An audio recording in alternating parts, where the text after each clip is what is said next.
El moviment contra el ramal elèctric No Alamat Selva continua mobilitzant-se. Demanen la derogació del projecte de No Alamat i demanen també transparència i informació a les elèctriques.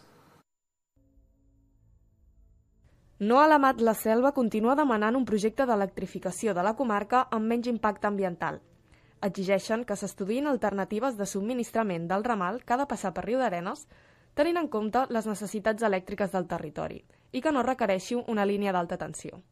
Des de la plataforma, creuen que la taula de diàleg que va tenir lloc entre els representants del govern català i espanyol, els ajuntaments, el Consell Comarcal, la Diputació de Girona i les empreses elèctriques ha de servir per pactar una ampliació de la xarxa menys agressiva per l'entorn. Creiem que aquesta taula ha de servir precisament per això, derogar l'AMAT, estudiar les 6 alternatives que hi ha i que es pugui triar aquella que tingui un menor impacte sobre el territori, que sigui la més ecològica i la més sostenible, que respecti la biodiversitat del territori i que estigui d'acord amb la voluntat de tot el territori.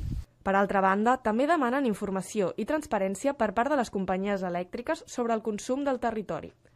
D'aquesta manera, es tindran en compte les necessitats per valorar les opcions de subministrament elèctric. Hem creat un manifest que podeu trobar a la nostra pàgina web, noalamatselva.cat, que el que pretén és recollir el màxim d'adhesions per demanar aquesta derogació de forma immediata i també aprofitem per demanar el màxim de transparència, que arribi a la ciutadania els diferents informes i les justificacions del per què és necessari una infraestructura de subministrament i que tinguem les dades per poder-ho avaluar i poder mirar quina és la solució més òptima per tots nosaltres.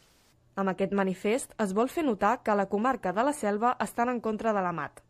En les primeres 48 hores, més de 2.000 persones ja han signat el manifest.